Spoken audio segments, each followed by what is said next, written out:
We're really excited about hearing about your success with the telesales and the live transfers, man. So if you can unmute yourself real quick and kind of tell us a little bit about what you've been doing.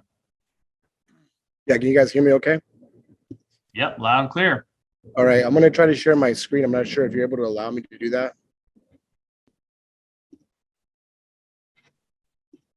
Let me know when you can. But basically, I'm going to introduce myself while you do that. Guys, I've been in FFL for about a year. I've started my agency day one by recruiting my best friend's brother, my best friends and my brother, my family. I got my dad, my sister, my brother, my brother-in-law, my sister-in-law. We're all doing this as a family. And, you know, I was out there with everybody in the trenches, doing the whole thing, you know, getting in front of folks, getting in front of people, calling.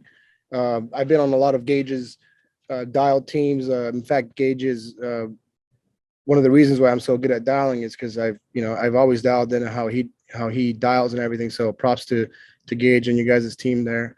But you know, you guys know how, you know, getting in the home is number one. Basically, we build this team on getting in front of people. So it's a non-negotiable. You know, for those of you who are looking at live transfers and virtual as like the end all be all, it kind of isn't. One of the things that I want to bring to the meeting today is a little bit of like a field report of what I've found by doing this. And I've been doing live transfers for about a month now.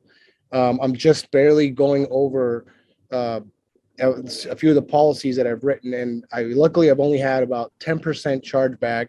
So, you know, it's telling me that I'm doing a good job, and, you know, hopefully this next month will tell. But, you know, that's one of the things that we worry about is when we're doing virtual is a lot of these clients might be low income clients to begin with, and we might see a lot of chargebacks if we don't do a good job of cementing the business. So, one of the things that I'm going to let you guys know is virtual sales it's a specialized game. I'm not here to make it sound like it's, you know, going to solve your problems, but to be on the phone and to sell live transfers, it takes skill and it takes practice. So don't jump into it forgetting about the field, because everything we pick up from the field is what we bring into our experience over the phone.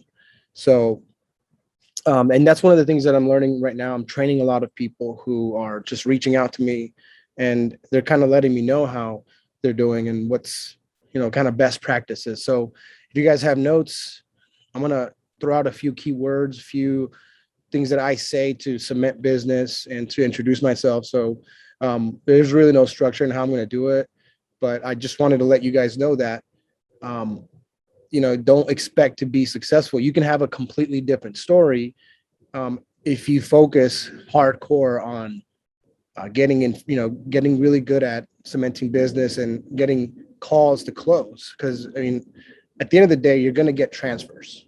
And if you can't close those transfers, it's almost like you're wasting $60 to $80 a lead. So one of the things that I'm going to teach today is to utilize our current system. One of the things I found out about the leads that we're getting are, you know, basically they're instants that these companies set call centers, a bunch of agents that just sit there and dial until they get somebody that says, hey, you wanted a quote, right? Yeah. Did you get it? No. Okay. You have 10 minutes, 5 minutes? Yeah. Okay. Let me connect you to a live agent. Ring, ring, ring. We get the call. It's a hot lead. So if you look at what we're doing here, you almost don't even need to jump on fully to live transfers. You can take what we're doing now, which is calling our CRM leads, trying to set appointments, and pivoting to virtual if we can't. Because if you don't know, we have availability in every state. So first step would be to get a solid amount of states. I would say 10 to 15 states just to get started. That's because you're going to have 3 vendors. And so just another field report, if you're using all web leads right now, they have a bidding system with the way the leads work. So if you're in a particular area, and the high bid is 100, even though that lead is at 60. Because of the way the auction system works, you're going to end up paying $100 for a lead. So what you want to do is you want to spread out your load through about 3 different vendors. So right now I'm using all web leads. I'm using Data Lot, and I'm also using EverQuote. Now EverQuote it's much bigger. It's a little bit of everything. So you're going to get all kinds of quality there, and you're paying about $60 to $80 a lead. So what my new strategy is, utilizing those 3 lead providers basically, and adding some CRM dials in there. Now, the reason I'm saying that is because I could be licensed in whatever county and just buy a bunch of leads in that area, dial them and see who I can get to transfer to convert it into a live close. So it's almost like we're calling the same thing. Hey, ring, ring, ring. My name is Oscar. I'm the field underwriter. Just letting you know that I received your request for insurance. You're looking for burial insurance, right? Yes. Okay. I just want to let you know it takes about 5-10 minutes. If you haven't received your quote, I'd be happy to give it to you right now. And so, you introduce yourself. You say things like, my job is to basically try to find you insurance. And my hope is that I do a good job and that you recommend me. So one of the things I do right away is I ask them, is this a cell phone? 9 times out of 10, it'll be yes. If it's not a cell phone, it's a house phone. You can email it right away. And I email my business card and my state license for that state, and my driver's license. And so what happens is you develop instant trust. And the whole point of doing this is you're taking a lead that was once a CRM lead. You try to set them to go sit in home with them, but you convert the script where you go, okay, if I can't sit with this person, let me try to get them on the phone and quote them. They're looking for a quote. And if you're lucky, you're going to have reached somebody that hasn't been quoted yet, but they may be getting calls from everywhere else. So keep that in mind. And if you can be that authority, that agent that says, hey, give me 5-10 minutes, I'm going to try to find you the most for the least. My hope is that I do a good job for you and you recommend me. And so I send them I ask them, can I text you all my stuff? They receive my text. And then I go into asking them questions like, okay, so what kind of insurance are you looking for? And usually when they tell me, oh, I'm looking for something like this, I'm letting them talk, because you don't want to be the only one talking. You want to let them be involved in the conversation. You don't want to, start yapping away and they just lose interest. And that happens a lot when you're new. You're trying to sell them something. You're trying to beg for it, but you're not doing this. You're not doing that here. You're just basically getting to the point right away, because you're on the phone. Who knows where they are? They could be driving, could be on their lunch break. And I have closed people on their lunch break. You just got to say, hey, this call can take about 20 minutes. You have 20 minutes? Yeah, okay, I do. Oh, no, I don't. You kind of find out where they're at. And if it just isn't convenient at that point, pivot to a later time. And so the whole point of the phone approach is that at the very least, you're trying to get them on the phone right away. And if let's say you build up a lead flow in certain counties, and all of a sudden you have 300 leads and you converted 20 to 30 of them. You still have a bunch of other leads that you can go and door knock. So you can run a travel trip on those leads. You can say, hey, you filled this out, right? Yeah. Okay. Well, let me try to get you some insurance. Okay. So you have those approaches. You don't have to say, oh, I just want to get insurance. At the end of the day, we want to travel less sometimes, but we can build up a lead pipeline is what I'm saying. Yeah, basically talk less, listen more. Facts. Exactly, Michaela. So, on the phone, the whole life transfer approach my conclusion that I've come up with is, if you don't have a strong in-home already, it's going to be even harder to do it over the phone. And so you're on the phone, you have to focus more on listening and saying, hey, what does this person really need? A lot of times these people are already highly educated. I'm also finding that with some of these lead vendors, we're getting a lot of young folks who are under 40, qualify for term, no problem, for IULEs. So being that person that offers that one product that no one's ever shown them, like an IULE, you now look like the expert. And I have had complete families come from referrals just from virtual. So another thing I wanted to touch on real quick is cementing the business. And this is important because, the hardest thing about doing this virtually is they've never met you. So if you haven't texted them your ID, if they don't know who you are, the first thing that you do as soon as you close a deal is you still send them that packet that you get when you're in home, except you make sure that you send it for every client that you close.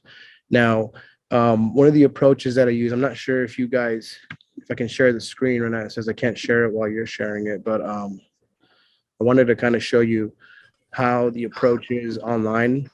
Moises, you can stop Here, let me try sharing. doing that.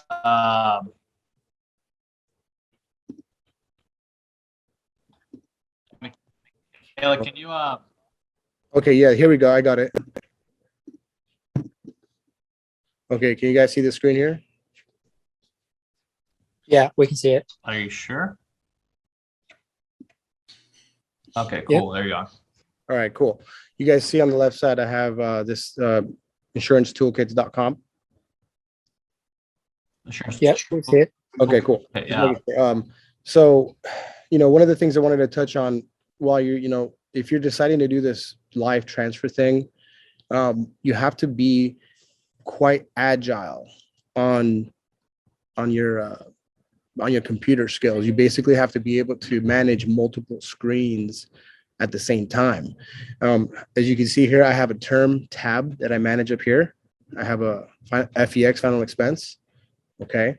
And on my right, I have my lead vendor. So as soon as a call comes in, I have to decide, am I going to pause my other vendor? So I have EverQuote here. I have Data Lot. And so I come here and I click pause.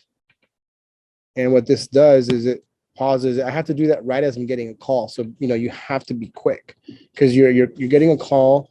You don't want to get another call from a lead vendor. So keep in mind that if you're doing this live transfer style, this is what you're doing. You're pausing it. You're not getting any more calls there. And the lead comes in right here. So you have this lead information here. I know this is private, so guys, don't copy this. So basically I go here, I copy their information, and okay. Anyway, so let's just close all these. And so basically, this is a tool that I use. Now the question that you guys were asking here, Cameron says, yeah, so somebody has like diabetes and they have neuropathy. Neuropathy is one of those where they feel numbness in the feet. You want to kind of say, hey, you have diabetes. You want to know if they have anything that's like a complication from it. And if they say, yeah, I have neuropathy, or usually a common medication that is given with neuropathy is gabapentin. So you type in gabapentin here, there it is. And then if it's for pain, you have to ask them, say, hey, did you take it for pain or did you take it for numbness? And that's, diabetic neuropathy. And that's key because you don't want to skip that, get declined and have to go to like Transamerica anyway, because Transamerica is the only one that takes it and one of the only ones that takes it. I think Prosperity does too. So let's say they have diabetic neuropathy. When did they take gabapentin for? Let's say a few years. Pain lasting more than 6 months, whatever, you answer no, you get the quote. And these are the companies that accept it. So Transamerica immediate, standard, so they're not preferred, but it's still in immediate coverage.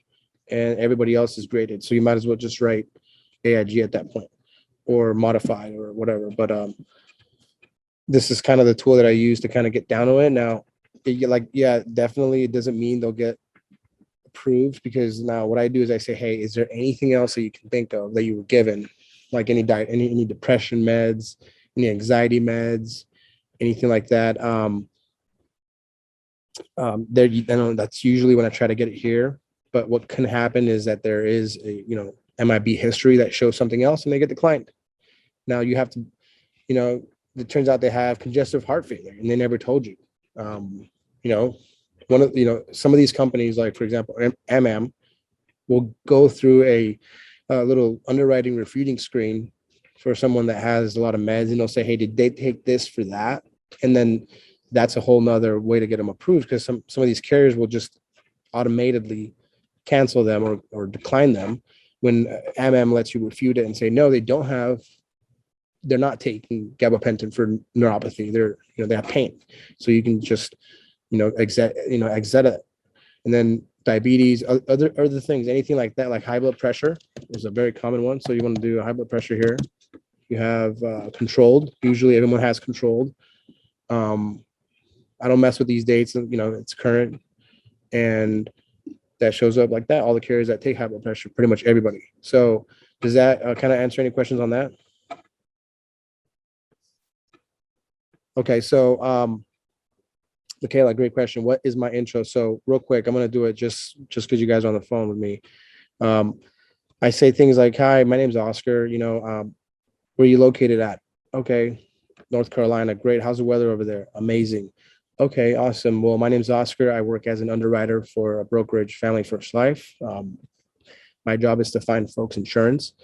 And I work with multiple carriers like Mutual Omaha and AIG, Transamerica. You've heard of those, right? Yeah. Okay, great. So what I do is I have to, my job is to try to find you the most for the least, because I know you're looking for coverage for insurance, right? And then you say, yep. Okay, great. So what has you looking for life insurance today? Oh, I don't know. You guys called me. Well, you filled out a request. So my job is to try to find you a quote. And so in order for me to do a good job, and in order for me to do a good job, I have to ask you a few questions. Are you okay with that? Great. That can take us about 15 minutes. Is that okay? Great. Yes. If they say no, they're not serious, or you really just caught them at a bad time. So immediately I pivot to saying, okay, great. So just to make sure I have your information, I go into verifying them, and then I see if they let me continue. And once I verify them, I say, hey, look, I know you said you didn't have time, but this could take us about 5 to 10 minutes to kind of get some information, and I can call you back later. Is that okay? Because you want to show respect for their time. And if you show that respect for the time, you gain their trust. That's when I start to say, okay, great. Is this your cell phone number? And like I had on my other screen here, I verify, their age, I verify their weight and their height, because it's usually given to you. If it's not, you just verify as much as you can to kind of sound official. You say, hey, can I text you my business card just so you have it in case, you need it? And, my job here is to try to find you a good policy and hopefully do a good job. And then, if you guys ever talk about insurance with anybody else, you guys can just recommend me, and, I'll be your agent for life. It's either you go or I go. So I'm going to try to find you something, and you could just set it and forget it. So you say things like that, and then the client's like, okay, great. This guy wants to work for me, or this girl wants to work for me. So I text them right away.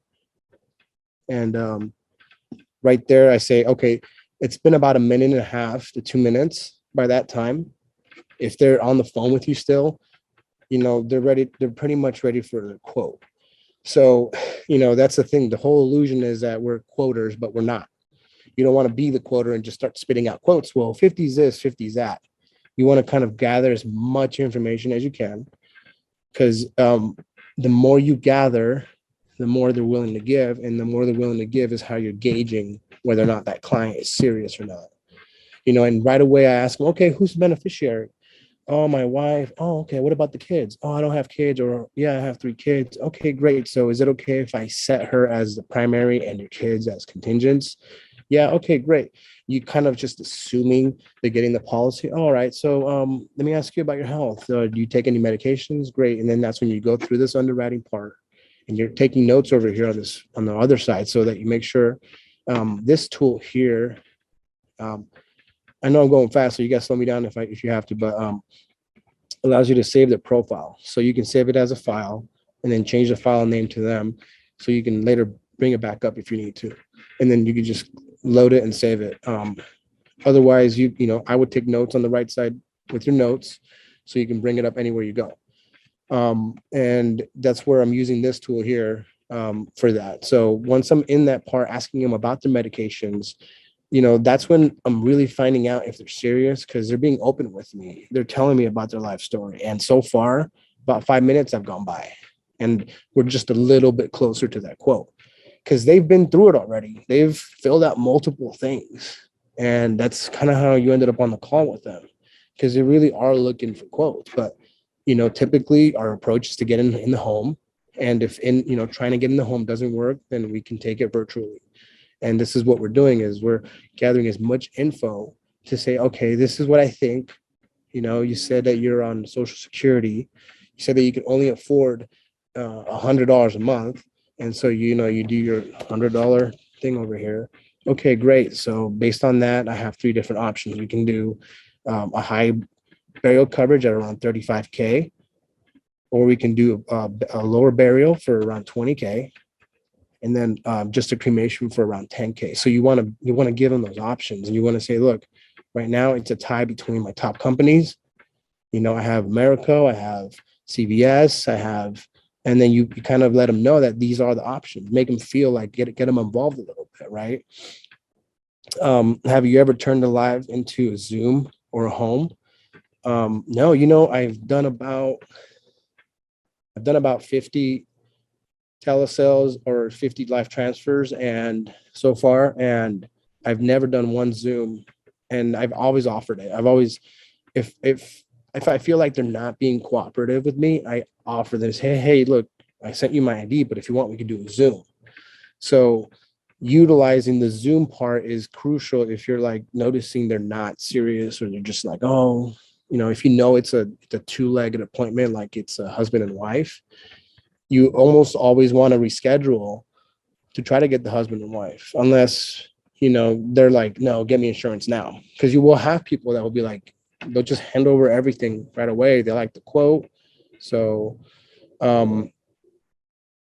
is it harder getting bank info over the phone than in home? No, because look, here's the thing that you guys are doing over the phone. You're starting a sales funnel, and you're asking for information, and you're giving information. So the more you ask, you're already asking things like, okay, so what were you looking for? And by that time, I've asked them everything, and they're like, okay, so do you have a bank account? Oh yeah. Or do you have a direct express? You want to kind of find out that as you're going through the underwriting. So if they have direct express, you can only really do trans or prosperity. So trans preferably, because you'll get paid as advance. So when and how do you ask for the banking and social? So as I'm asking them the information, like, okay, so once I've gotten their approval on, like, let's say they want to get, Transamerica for 35K, whatever. Okay, great. So I don't ask them, is that the one you want? Okay, great, sir. No, you say, hey, you said that you wanted $100 a month. I've got you at 35K. What I do is I say, here's how it works. Once I apply for this policy, the underwriting can take anywhere from 2 days to 2 weeks, depending on what's in your history. Once they approve it, you're covered. They'll put a hold on your account. So once they approve it, they'll put a hold. They'll make sure that the account is good, make sure it's not a fraudulent account, and then you're covered on that date. And it could be random, so I don't want to draft it when I'm not supposed to, so that I don't throw your finances off. And you want to be clear about that, because that's a thing that I think a lot of folks are running into right now, is they're not, they're wanting to do random drafting. And if I know that my client's low income, some people will be like, no, just have them draft it whenever. But then you want to let them know that you can set a draft date on. So you can say, hey, the first payment's random. It could be between now, tomorrow, and 2 days, or in a week, or 2 weeks, or it could, and then, but after that second month, it'll be on that set date. And then they're like, oh, okay, great. Yeah, make it the 1st, make it the 15th. And then so a lot of the carriers like Aetna, they'll let you set initial drafts at random. or on approval or on a certain date. And if they're picky, if they're like, no, I don't have any money in there. I don't want it to draft until the 4th. Unfortunately, you're gonna have to set the 4th. And if you don't, you're gonna run into chargebacks. And the last thing that you want is to set a chargeback just because you set the wrong date. And I've lost so many policies because I set the wrong date or the carrier drafted when they weren't supposed to. So, have you had any issues with less tech savvy clients getting signatures? So, right away, I'm keeping in mind who I'm talking to. If I'm talking to a 53-year-old, like in this case, they're on their phone, getting quotes. Like they're pretty tech savvy already, right? Very few folks will not be tech savvy. I haven't had anybody I wasn't able to get a signature from, but I am focusing on carriers like Aetna that allow me to do e-signature or Mutual of Omaha. And the e-signature, it's basically you're not applying your finger signature, but you're applying their digital signature, and you're letting the client know, say, hey, I'm just asking for your permission. I'm basically disclosing that you're authorizing me as your agent to request medical information from the Medical Information Bureau on your behalf for the purposes of finding insurance. If you're clear about it, they appreciate it, and they're more likely to be like, okay, this guy really wants to do business. And when you ask for the social, it's not weird. You're like, okay, great. So who's the beneficiary? Oh, my wife, Deborah. Okay, great. So what's your social? Okay. 6 4. And if they don't tell you their social, you haven't built enough trust to close it. That's kind of like your meter there. And that's kind of the point I wanted to make with that. Now, Mutual of Omaha does digital signatures, Aetna does digital signatures. Right. So always try to do the carriers. And if I have to do something like Transamerica, where they do email signatures, like, you have to email them, then I have to say, hey, sir, are you okay with email signatures? And, sometimes you will get that hillbilly. They'll be like, hey, you know what? I don't deal with emails. This is my house phone. I have a Nokia, whatever. You can say, hey, awesome. Let me, I'm just letting you know that I'm going to apply your signature digitally. I'm just letting you know that you're going to see that it says signature, applied. And they're like, oh, okay, yeah. And as long as you're transparent about everything, you shouldn't have any issues about signatures or anything like that. That's why you want to be transparent and say, hey, this is my job.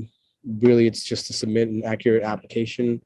And they're like, oh, okay. And by this time, I've built so much trust that they're giving me everything already. Like, oh yeah, here's my bank account, here's my routing number.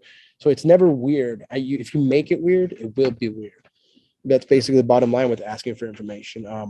And that's kind of how I say, hey, I've built trust. This person's giving me everything. And now this will happen. Sometimes you'll have clients that you feel it. You're like, oh, this is a close. This is it. And you get to that banking part, and they can't log in, or they don't know it. They don't have it. You cut them at the lunch break. They just make up some excuse why they don't have it right then and there. And you're like, okay, well, let me call you back later today. You always want to try to get it that day. If not, do as late as possible and be diligent about following up, because that's how you don't want to have like live applications sitting out there. So one approach I've been using, and this use this differently according to your level of skill, but I just collect all their information. I don't do an application live, because you will sit there for an hour and a half sometimes trying to do an application. I don't know why, but I have so many issues like with carriers, like the app resets. I don't know, like I've wasted so many hours just sitting there, and the client's getting patient. They've been on the phone with you for half an hour to an hour, and I gather everything. I do my underwriting as much as possible. I leave as many notes as I can, like what I'm writing, for how much, with who, and underwriting notes. I say, hey, look, and I go through an application. I ask them all the questions. I say, okay, so now I'm going to ask you all medical questions. These are boring, but I know I have to ask them. Do you have cancer? Do you have this? Do you have that? And I ask them all the questions because you want to do your job. And do I record my calls? Yeah, well, see, a lot of these carriers, a lot of these vendors will record the call for you anyway, so you can pull it out later. I don't think AWL does. but Data Lot does, and EverQuote records call, so you can always pull it up and reflect. What have you closed out of the 50 calls? I've closed about 32 to 33, I think, right now. And that's not counting the referrals. That's just from the live close. And I do a lot of accidental. I try to sell as much accidental, and I consider an accidental like to cover my lead costs at the very least, plus any business operation. So if you're not selling accidental, you're not doing your job right. You always want to say, hey, look, I know we're talking about just burial, but if you're under 70, you can't qualify for an accidental. And I pull up my quoter here and I say, hey, for $10, I can get you 100K. So now you have 10,000 here for your final expense. You have 100K for any accidental. So and then you're adding value at that point.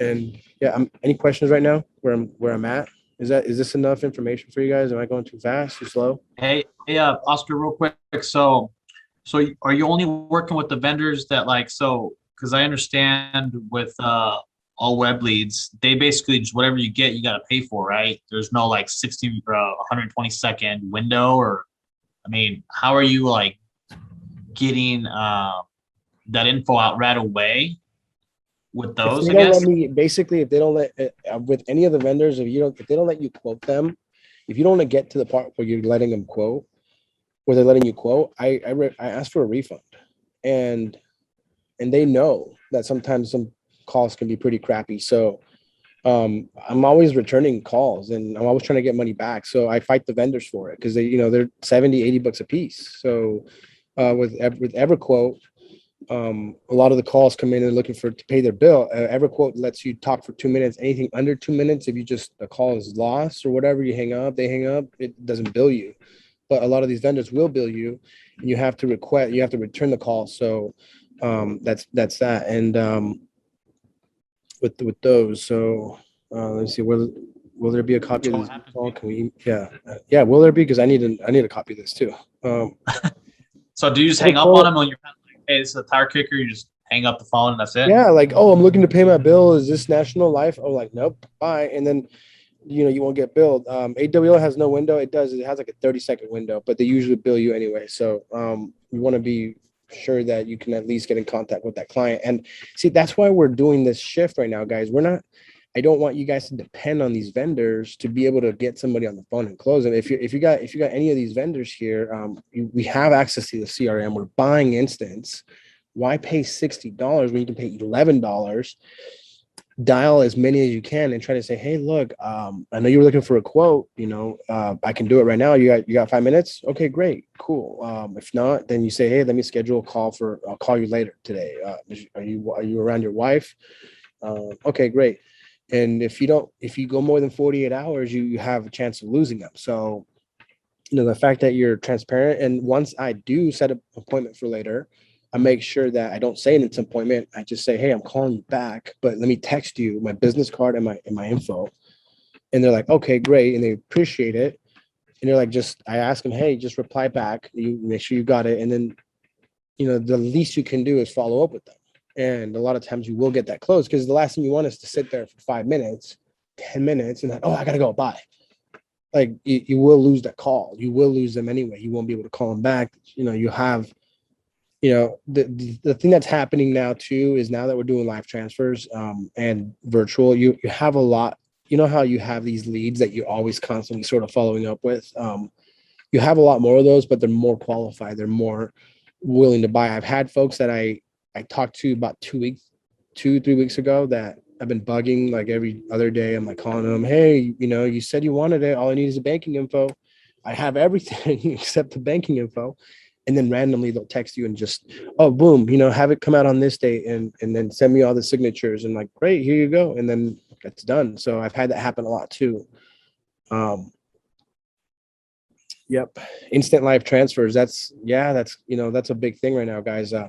I don't think that these live transfer vendors are going to be sustainable, but we have the lead flow to be you know what, let's just make some calls. We're dialing anyway. How many of those people can we convert to say, hey, let's just let's just knock it out. What do you have? What are your health issues? Okay, great.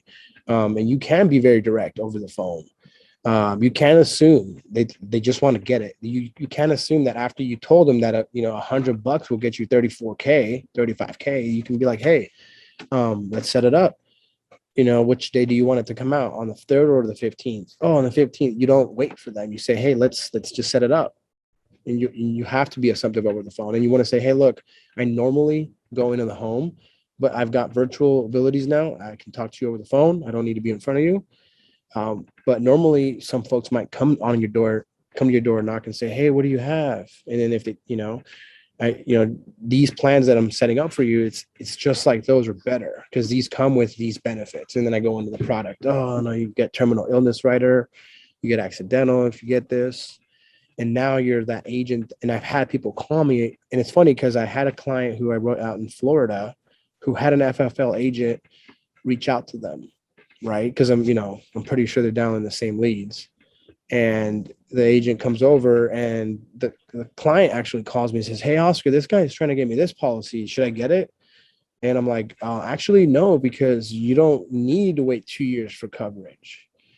So I'm going to set you up with the company after he leaves. And then and if the agent's not underwriting it correctly, if they're trying to get that person 2 years waiting period when they don't need to, like, what are you going to do? Like, are they going to go with you, or are they going to go with the other agent?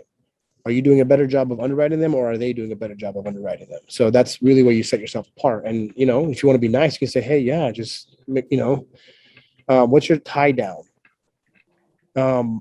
My tie down is when I'm asking them for, basically by the time I get to their social, like I say, hey, look, so does this make sense? We talked about this, how important it is to make sure we get coverage for you at $100 a month. Does it make sense to put in $100 for like about 10, 15 years, whatever amount of, does it make sense? Does this fit your budget? And then usually they say, yeah, I do need this. I had to get it apart for my kids. I want to make sure they don't go through financial burden. And that's usually when that's cemented right there. That's one of the things I do. I do a lot of other things, but that's one of the things I do basically. So do you not set the table in the beginning telling them that you'll need their social banking? No, because what happens is anytime I start mentioning all that stuff, like they're like, oh no, well, Yeah. I don't want to give you my information. Then you make information giving an issue. And I run into people when I've done that they'll just use that as an excuse just to not give me information. Just, oh, I just wanted a quote. Why do I have to give you my information? If they're asking you that, then you haven't done a good job. Every single time that if you take enough calls, you'll learn to lead the client to the sale and say, hey, you said you wanted this. You don't have anything. You're on the phone with me. You haven't hung up. Like, let's just get this set up right now. I need your routing number, your social, everything. I'm basically collecting information on my notes. And if I'm having issues collecting it, I back up and I say, let me just find out, let me just let you know, like, this is why we're doing this. Remember, you said you wanted this. Oh, yeah. You hardly will run into issues if you're guiding the client down. That's why over the phone, that's why the skill level to do it over the phone it's a lot higher than just basically do it in home. You have to practice in home. You have to get good in home so that you build up that repertoire of being that authority figure that, like, your doctor walks in, you're going to give him everything he wants to know. Like, if you're not the doctor, like, who are you? Like, some dude? No, you already sent them your business card. You've already sent them your info. Like, they have to trust you. Now, why wouldn't that clients should text you their info back? I have plenty of clients that send me a picture of their driver's license.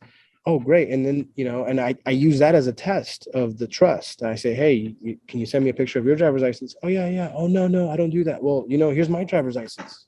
Why are you not sharing yours? That's weird. So if you're not assumptive, if you're weird about information sharing, they're going to be weird about it.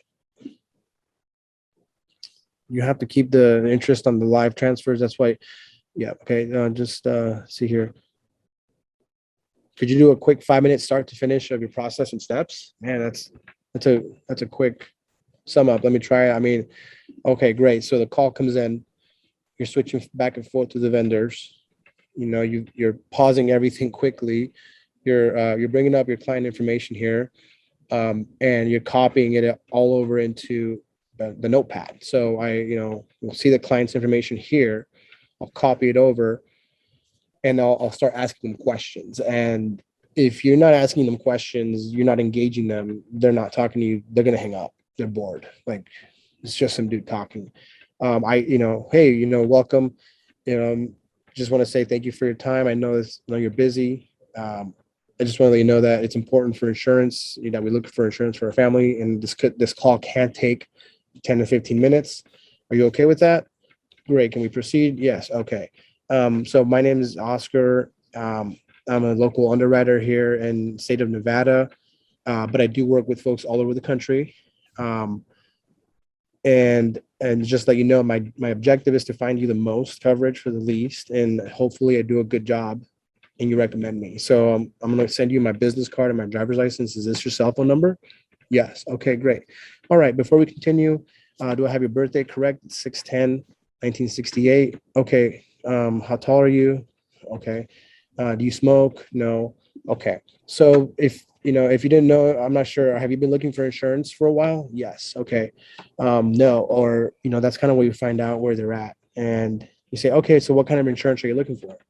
And you want to get them to tell you, because if you haven't let them control a little bit of the call, they're not going to be interested in what you have to say. So at the beginning, I focus on getting them to talk. And right after about 2 to 3 minutes of letting them talk, as much as possible, I back up and I go into okay, great. So now that you've told me all this information, let me put something together for you. That's when you're working with these quoters here and you're like, okay, you've told me that you can, you should be like imagining you're doing the financial inventory in a compressed method because you're on the phone. They might or may not have time. So that's, your intro should lead into asking them about their health. And because at the end of the day, guys, it's all about the health. So I say, your health buys you insurance. So what do you have? Oh, I have COPD, I have diabetes, and I'm high blood pressure. And by that time, I have an idea of, where they're at, where they live, how much money they make. I've already asked them, about their family. I've let them talk a little bit about their situation. It's about 5 minutes, 10 minutes in, and I'm getting to the point where I'm ready to quote them and I'm ready to say, okay, this is how much the coverage is. And so it's like, you've already built rapport. You've already asked about their health, and you've already kind of determined that about $100 a month is their budget. If you haven't asked them about their monthly budget, because let's be honest, you're not gonna be able to just ask everybody that. Some folks you'll have, that they'll tell you, hey, I can afford $200 a month, $300 a month, or $100 a month, or $50 a month. That they're low income folks, or that they're high income folks. So you say, hey, I know you said you wanted to cover at least a burial. Let's aim for 20,000, and this is how much it is. And then the reason I come out with a quote right away that'll cover exactly what they said is because I want to gauge where they're at. And because sometimes, so many times I've actually set the premium for them, even though I've told them that, hey, look, you set your own premium, you pay whatever you want to pay. It's what you'll pay. And that's, sometimes you'll hit it right on the nail. You're like, hey, it's $80 a month is exactly what I could pay. And so I tested out, hey, $60, can you afford it? Oh, no, I can't. Or yes, I can. Okay, well, just let 30,000 was, $87.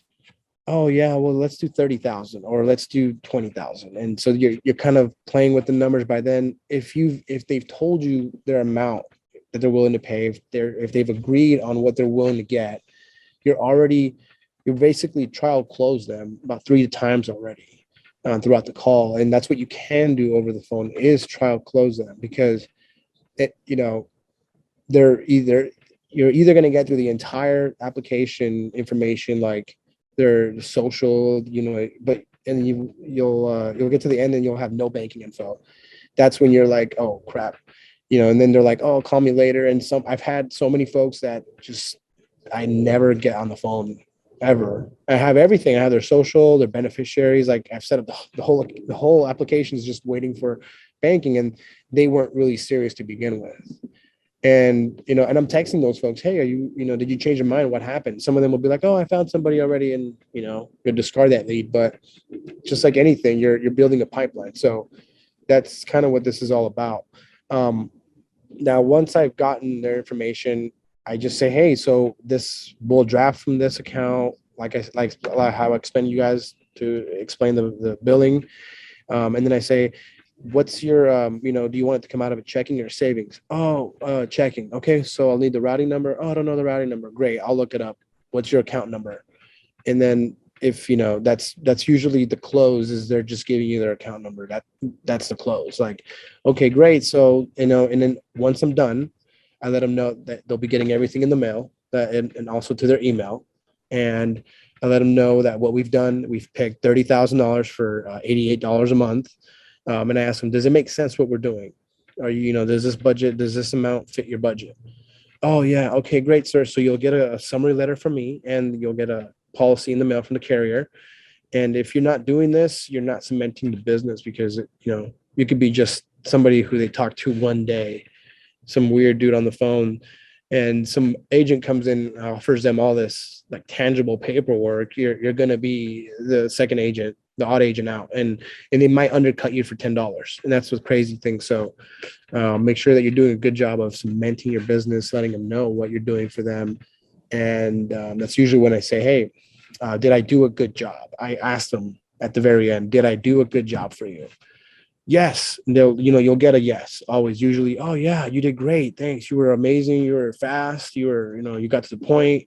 You weren't just blabbering. And then you have to be very engaging. And I found out if you're not engaging, they're not saying yes, or they're just like, oh yeah, so you have to let them know, hey, I'm trying to do a good job for you. And that's the whole aura of your call is, I'm trying to do a good job for you. Let me find you the best rate. And they're like, oh yeah, okay, great. Let's look for the best rate. And that's like, unfortunately, that's how we have to do it over the phone. And that's, if you guys are, what do you guys think? I mean, any questions? Yes. And Thank you. people fall in love with you over the phone, man. Like, and what's funny is, I don't know if I was just doing business wrong, but in home, my original in-home structure, I was having odd, like awkward, crazy, or just weird silences after talking to some of my clients. I'd call them later to follow up with them, and then they wouldn't never answer. And I just, I'd have to just send them their mail. But a lot of my clients that I'm doing now virtually, I'm on the phone with them all day, texting them. And like sometimes I'll miss something, like I'll forget to ask them for their social or something, and I'll text them, hey, what's your social? And they'll give it to me. Like, you've already built this communication that if anything's wrong, or you know what, my account's gonna lapse, or I can't pay it. You want that first initial draft to come out as it's set, to make sure that you don't have any chargebacks. That's the biggest hint about life transfers is getting that initial thing set up. Do you have a form summary? Yes, I do. The form summary is the same one that I use at home, and I make sure that I'm clear that I'm going to send them their summary. Now, here's the truth. Now, let's say a lot of times I'm having right now, I'm running into issues where something comes up and delays an application, where they're thinking that they got this policy. So what I'll do is I'll update them. I say, hey, this client, this company declined you, but I think I can get you covered over here. And as long as you update them, like they love you for it. Like, I had a client who was looking for 100K. He told me he was super healthy, and he even passed an initial underwriting check with America. And I had him all set up, and then he ended up having some DMV issue with his ID, and I can only get him like 50K with Transamerica because he was young. And then he goes, oh, well, you know what, man, just go ahead and set me up with that. And it was like an easy pivot. And normally in home, I would have lost them. They would have been mad. And just because I'm texting them all day and they have all my info, like they know who I am, like virtual kind of alleviates a lot of that. I don't know. Maybe the clients are just that. Do you have a written script we can look over? There's a few scripts out there. I think Gage can provide that, a few good ones too. What you want to do with the scripts, guys, is if you're just new at this and you're trying to dabble in live transfers, understand that you want to fail with CRM leads. Don't go into it with these life transfer leads at $60-$80 a piece, and you're now out $1,000 and you haven't closed anything. Start off with trying to convert CRM leads into life transfers, and get to the point where you're using the script as a structure. You're not depending on it. Like you don't want to be reading it to them, because you can tell. If you're reading a script, you can tell. So you want to try to do as little reading as possible, but getting through like a structure. So if reading the script at first is the only way to do it, go ahead, burn your first one, like fail your first one, just sit there and read it to them. Hi, my name is Oscar. I'm your agent. And if that's the way to do it, then do it again. Do it a third time, fourth, fifth time until you get it. And and you will get better at just forgetting the script and just going into a flow with them and say, hey, so how's the weather? How are you? Okay. So, hey, just want to let you know, I'm trying to find you insurance. You want to be an instant authority figure with them. Yeah. Basically that. Yep. I do things like that too, Brian. Thank you for that. Right now, closing ratio. See, don't look at this closing ratio and say, oh, this is what you should be. Because I've seen folks that are killer in homers start in life transfers for their first weeks, and they have like a 20 to 30% closing ratio. And in home, it was like 60. But eventually they'll reach a point, like I think Santana, I think you were starting out these life transfers, and you were like, man, what am I doing wrong? And I just helped you out, like tweaked you out a little bit, the little things that you did in the presentation, and you started closing right away. So my closing ratio is about 50 to 60%.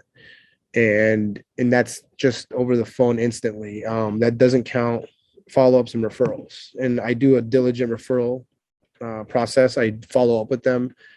A lot of times, like I said, I'll text them a week later or 2 weeks later, and they'll send me all their info that I needed.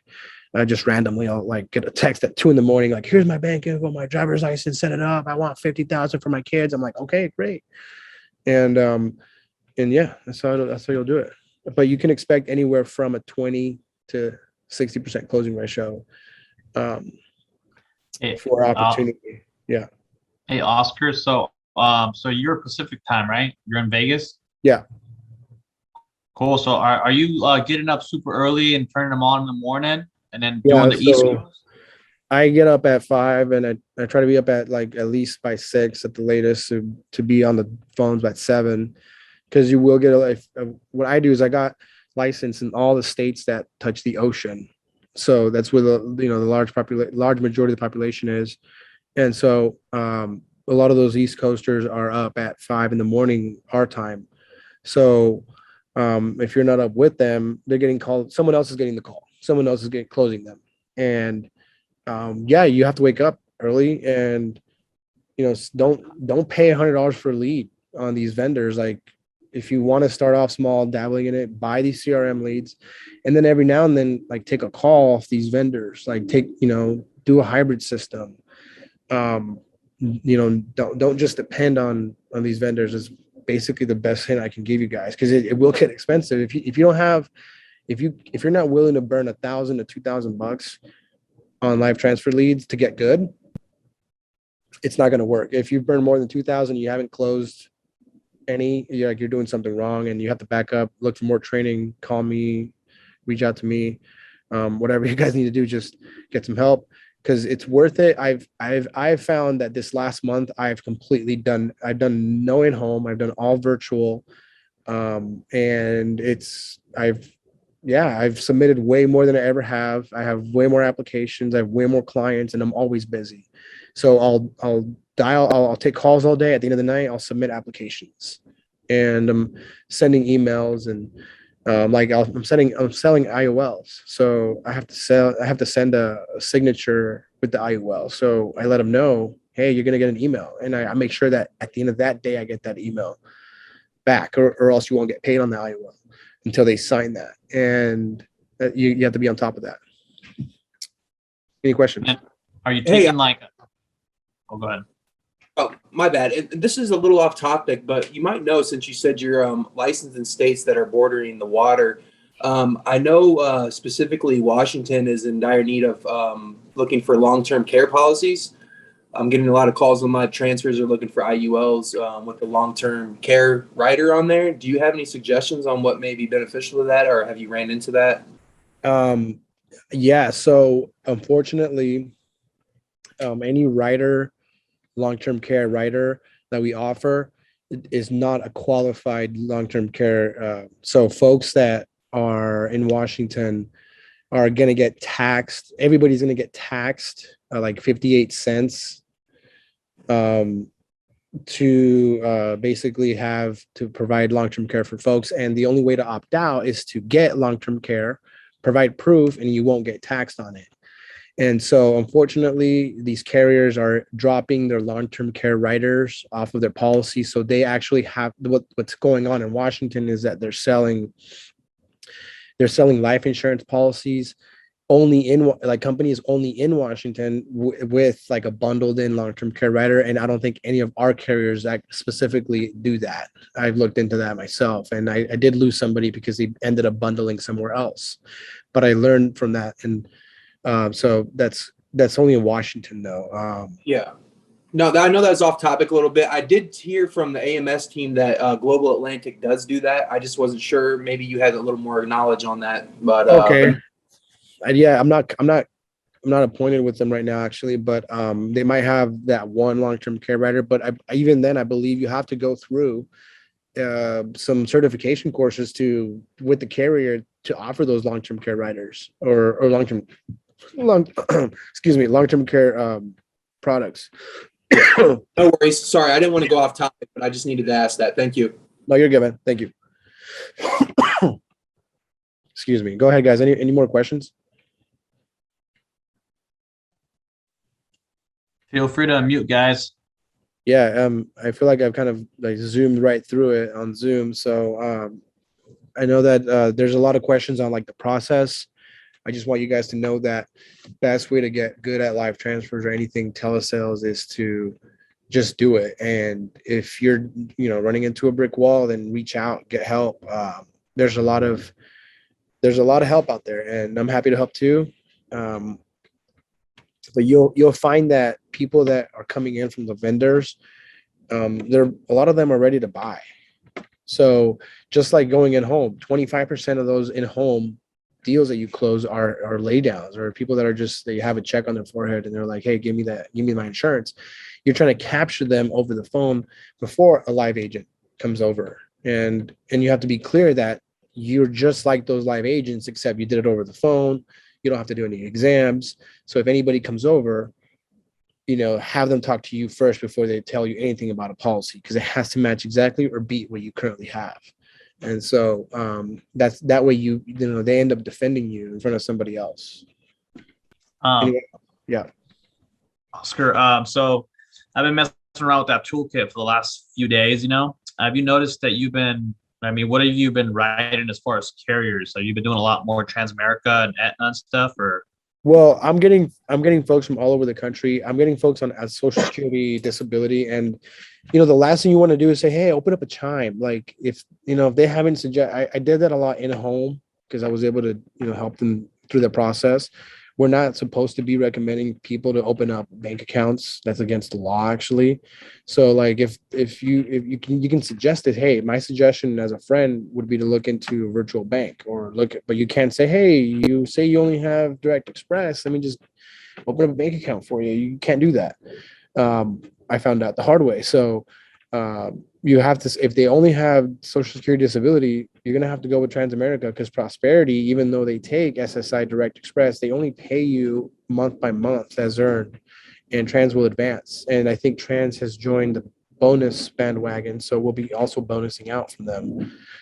So now we have more incentive, and Transamerica takes debit cards. So if they just won't give you a bank account, right, Transamerica, but you want to get the CVS, the Aetnas, you want to get the Americas, you want to try to write America term for the 8% bonus. If you got somebody who's young, show them a CBO first. If you lose a CBO, if they don't like it, pivot to an IULE.